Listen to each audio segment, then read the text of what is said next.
Hello everybody and welcome back to the channel. Today I'm going to be doing my November wrap-up and I'm really excited to talk about the books that I read in November because there were some really amazing selections this month. This has been one of my favorite reading months of the year. I read 10 books, which is not the highest amount of books that I have read throughout the year, but I had a week off in November. I feel like my reading was really relaxed. So even though the number was pretty high at 10, I don't feel like I was pushing myself or forcing myself to read anything because I just had lots of time to read. I went away for a weekend with some friends and got to do some reading at a cabin in the woods, and that was really fun as well. And I've just been introduced to some new books and the beginnings of some new series that I think are going to go on to become some of my favorite fantasy series. I had one 5-star book this month, and I had one book that was 2 stars. There was one book that I didn't really enjoy that much, but I was really glad that I read it. I have my reading journal here with me because I don't want to forget anything in the wrap-up, so I'm just going to go through these in the order in which I read them and talk a little bit about them. I'm hoping the fact that I have reviewed 3 of these books this month is going to save this video from being excessively long because there are some books that I know I want to talk about a lot. So hopefully that will help keep it relatively short, and I will make sure to link some of those reviews in the description bar. But we will get started. My very first read of the month was The Wind in the Willows, and I did talk about this in my October wrap-up because I had been almost all the way through it. I listened to this one on audio and really enjoyed this as an audio experience. The Wind in the Willows is a children's classic that, for whatever reason, I had never gotten around to reading and decided to pick it up almost on a whim when I was doing some cleaning around the house and just needed something fun to listen to. And I'm really glad that I did. It was delightful. I think that it would be a perfect audiobook experience if you were going on a road trip with kids because it's really funny. The narrator does a great job, and I think that it is very engaging for kids. I will definitely listen to it along with my kids, and I think that everybody would have a great time. I don't know why I never read The Wind in the Willows. Being a kid who was so obsessed with animals, I feel like this is a classic that I probably should have gotten around to reading, but I'm happy enough that I read it as an adult. I think that there are layers to this story, as with many classic children's stories, that you can enjoy at different parts of your life. So maybe some of the things that I found particularly funny or that I picked up on wouldn't be necessarily the same things that younger kids would find funny. And I think that that is the beauty of books. And I think that that is something that really is a testament to why this has remained a classic, why it has been able to stand the test of time, as it were. So, first read of the month was really great, had a fantastic time reading it. My second read for November was Deadbeat. So I didn't have any Dresden books on my TBR, but a couple of them did manage to squeeze in. Dresden is becoming harder and harder for me to stop reading. I have gotten to a point where I really would love to binge through the series, and it is taking a lot of willpower not to just dive from one Dresden book to the next. I have also made the transition from listening to the Dresden books to reading them, not because I'm not enjoying the audiobooks. I really, really love them, but I have also started to want to, I think, just be a little more actively participating in the read. There's more of the larger world is starting to unfold, and I want to make sure that I don't miss any small details, and I also want to be able to read through them relatively quickly. So I have kind of transitioned, like I said, over to reading these by audio or by ebook on my Kindle. I will see if maybe some of them I will still do by audio if there's a month where I feel like I can throw one in and I have an Audible credit left, but for now I have kind of transitioned to physically reading them. Deadbeat was definitely the place where Dresden took off for me. I gave this book 4.5 stars. I had a phenomenal time reading it. There were so many reveals in this book where we got more insight into secondary characters, some of whom have been in the series since book 1, and it felt very encouraging and like a momentous occasion to get some of their backstory and to find out a little bit more about them. The cases are becoming more complex. The interworld politics are really being woven into the kind of case of the week. And I liked the villain setup in this book. So I guess the baddie of the month in this book are necromancers, and that made for some interesting commentary on magic. We got to see Dresden himself struggle with and grapple with some issues that have been plaguing him throughout the entirety of the series. And I thought that that made for really fulfilling character progression. Harry Dresden is becoming a more complex and nuanced character with each entry into these books or into this series, and I am really enjoying that development.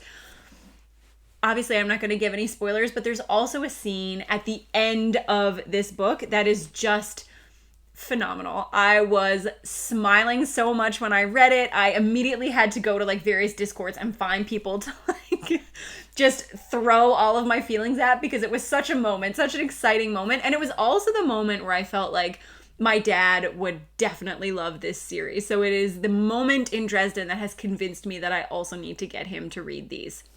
And for that, I am thankful.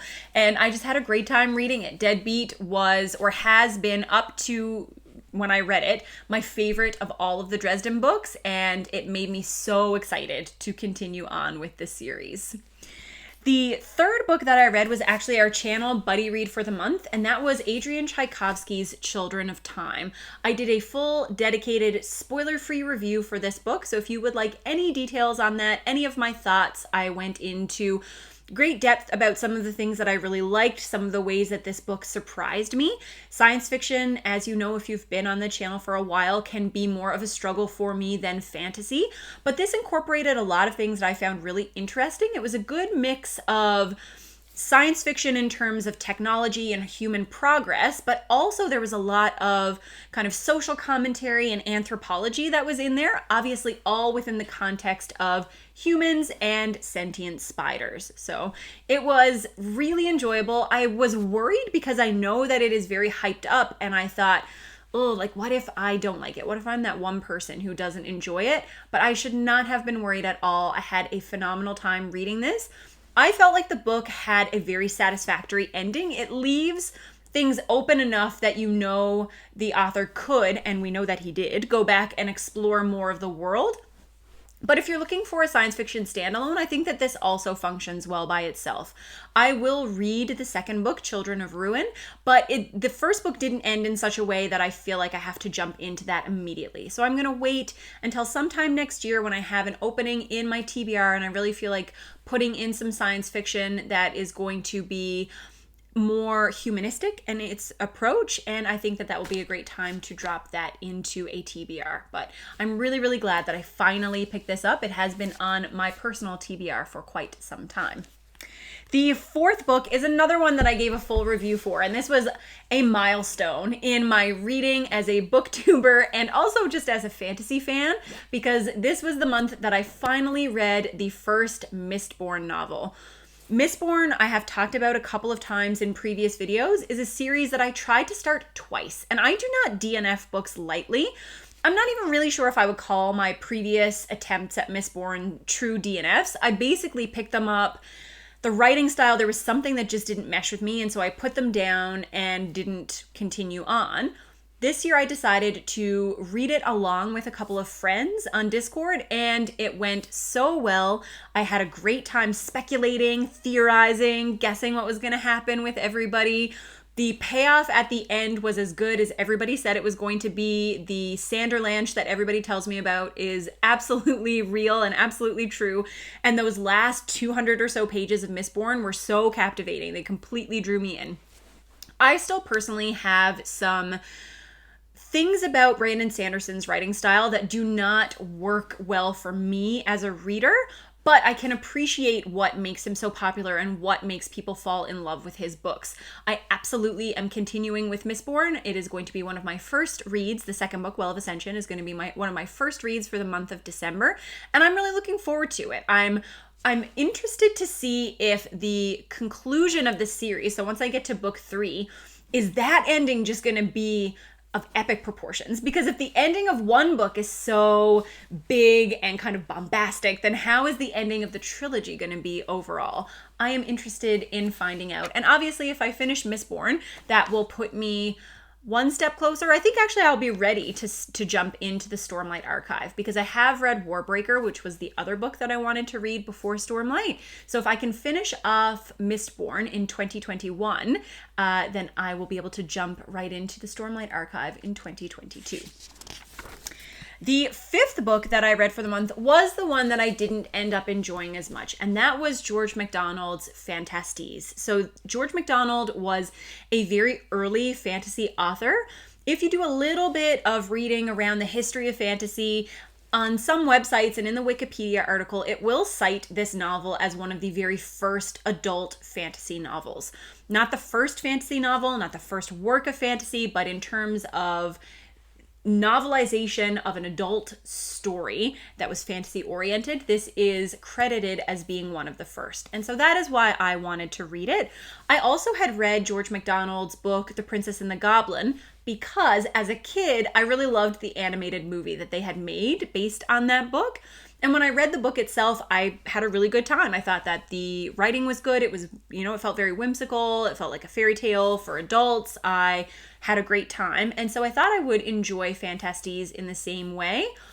Unfortunately, it did not entirely work for me. This is the story of a man who gets pulled into fairyland, and he is traversing fairyland and encountering a number of different magical creatures. He has to fight for someone that he loves. He has to protect himself. He kind of stumbles along a bunch of different people who help him along the way. And it feels very much like a dream. It does have that dream-like quality.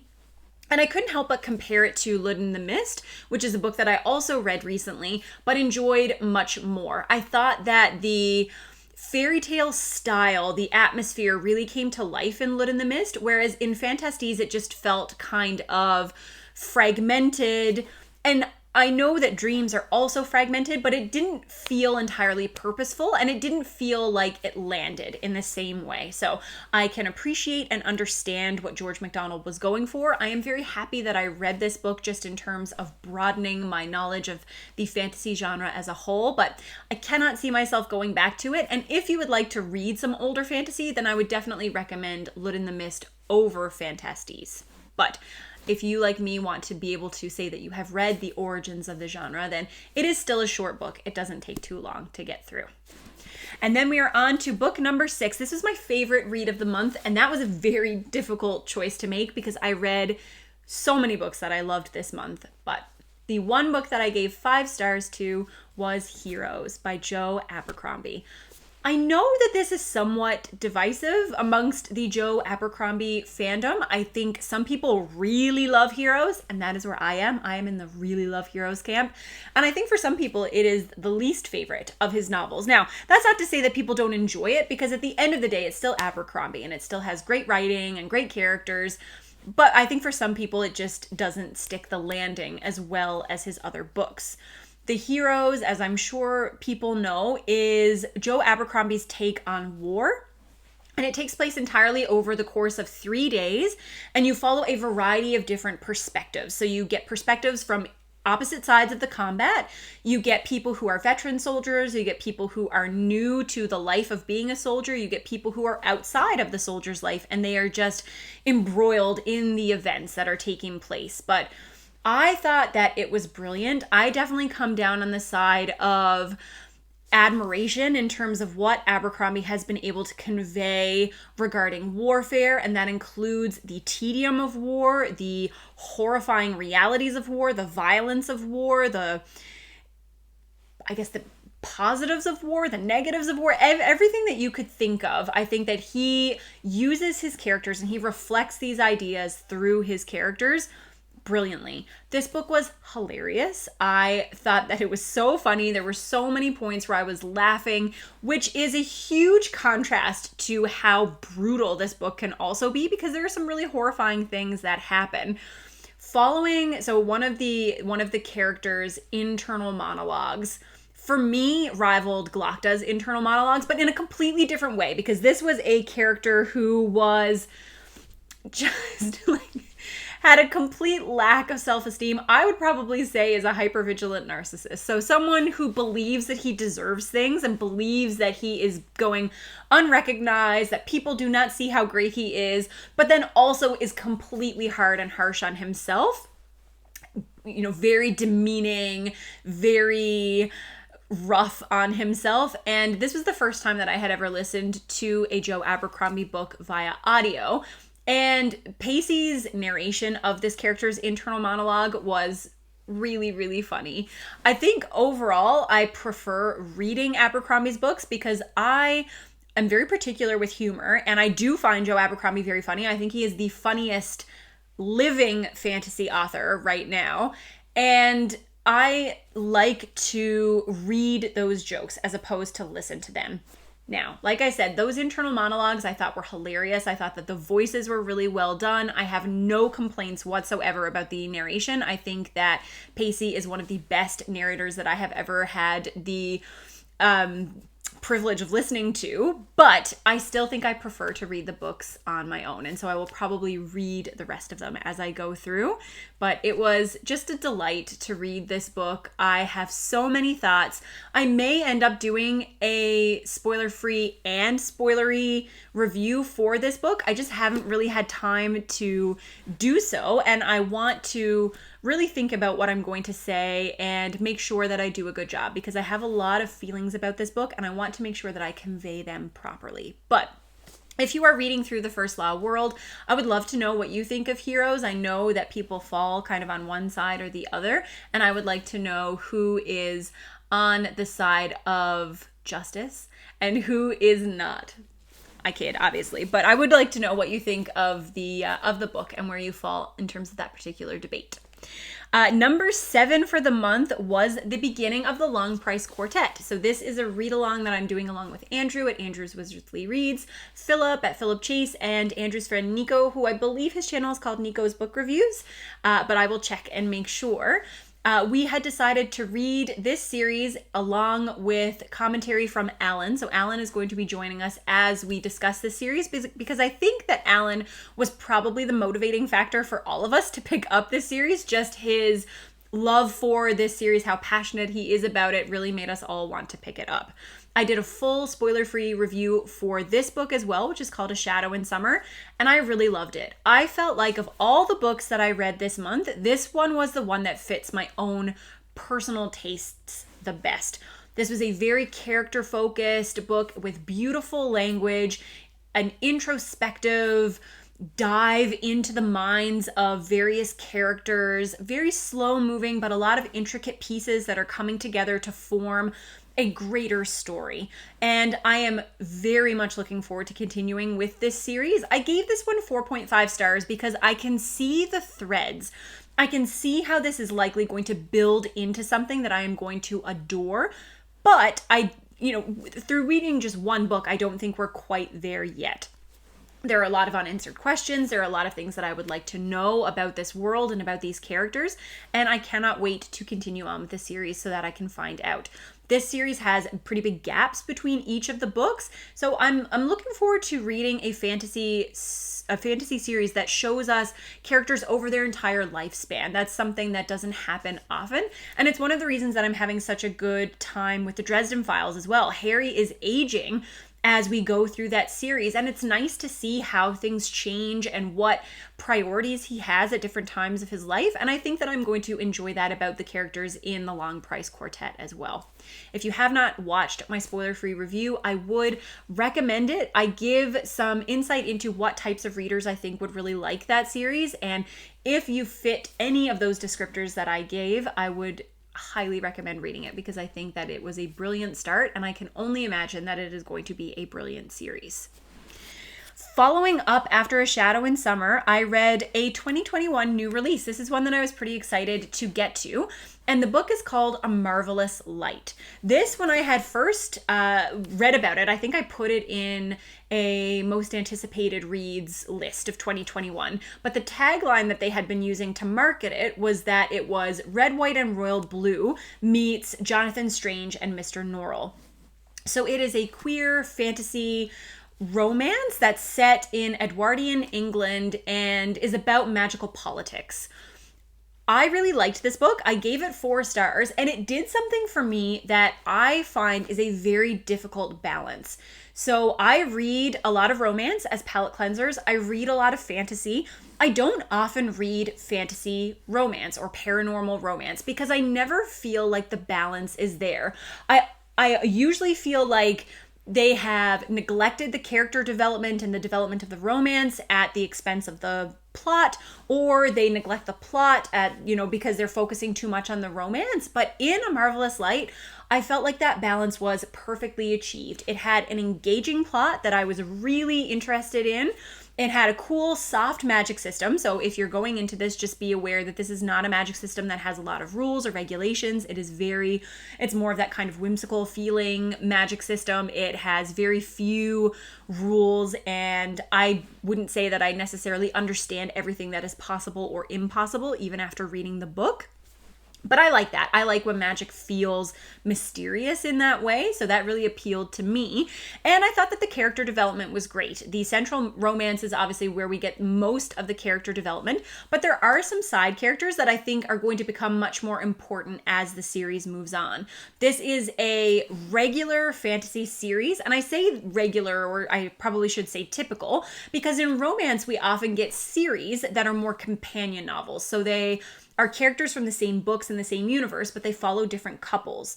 But obviously in traditional fantasy series, we get just a progression of the plot throughout the books. And I think that's what it's going to be here in A Marvelous Light. But I do get the impression that some of the side characters will probably play bigger roles as you move on. Essentially what this book is that we have a young man named Robin who, through an administrative error, is given a position in a government interdepartmental role where he has to liaise with someone from the magical community, except Robin didn't know that magic existed. So this is his first introduction to magic. He is taking over somebody else's job, and the person that he is supposed to be working with is a very kind of persnickety, grumpy, fastidious kind of person who is very invested in doing a good job. He is very academically inclined. He has this kind of giant library. So basically the kind of character that I really like, a grumpy librarian who is kind of resentful of the people around him, is an aesthetic that really works for me. So I really liked that part of the novel. I thought that they had good chemistry, the two main characters, and they complemented each other well. And the central mystery is that the person who used to work in Robin's position is missing. And so they are trying to figure out what happened to him and why nobody can find him. And this kind of opens up the greater world of magical politics. And I think it balances everything quite well. Political or magical intrigue, just progression of plot and general mystery, and then the development of the relationship. All in all, very enjoyable. I will most certainly read the next novel when it comes out. I don't know if that's going to be next year or not, but whenever it comes out, I will be happy to read it. If you like romance and you like fantasy, I think that you should read this because it is a pretty good blending of the two.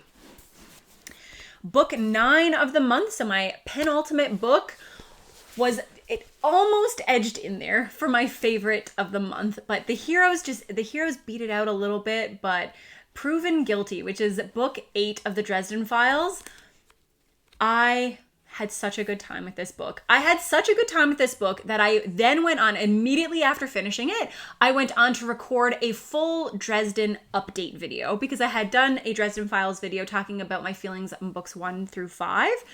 And a lot of people were saying that things would turn around, and I was wondering, am I going to be someone who really falls in love with this series, or is it always just going to be okay for me? And so after reading books 6, 7, and 8, immediately after book 8, I recorded that video because it is spoiler-free for the entire series from books 1 through 8.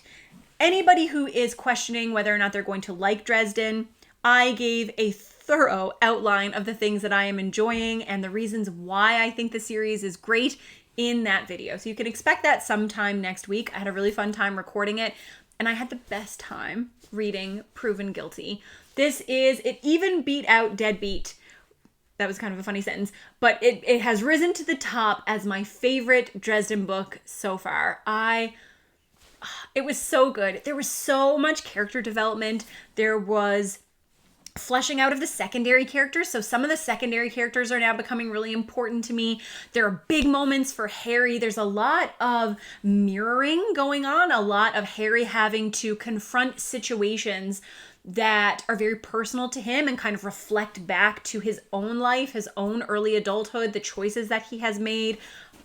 It's so good. I'm finally starting to see the threads come together and start this. I'm starting to see this become a series that has a deeper plot, a deeper layers, and I'm so looking forward to it. If this is the beginning of the best of what Dresden has to offer, I am so excited to continue on with the series. Cannot wait to keep reading. It is so hard. It has taken everything. I had so many buddy reads organized for December, and it has taken so much of my willpower to not just jump into the next Dresden book, but I have not done it so far. I will definitely be reading one. I didn't put one on my official TBR, but if I make it through December without reading a book in the Dresden Files, I will be shocked. And that is the second to last book. The very last book that I listened to was called The Inner Lives of Animals. And this is by the same author who wrote the book The Inner Lives of Trees, which I read earlier this year and enjoyed. I listened to this one on audio, and it was the same narrator as The Inner Lives of Trees, so it felt very soothing. It felt very comforting to just go back to listen to that same book. This is about our relationship with animals, how we interpret animals. Do we recognize and respect the feelings of animals enough? Do animals feel and think in the same way that we do? I thought that it was very clear in this book that the author is passionate about animals, about his relationship to animals, about his place in the world as someone who has a responsibility to care for other creatures.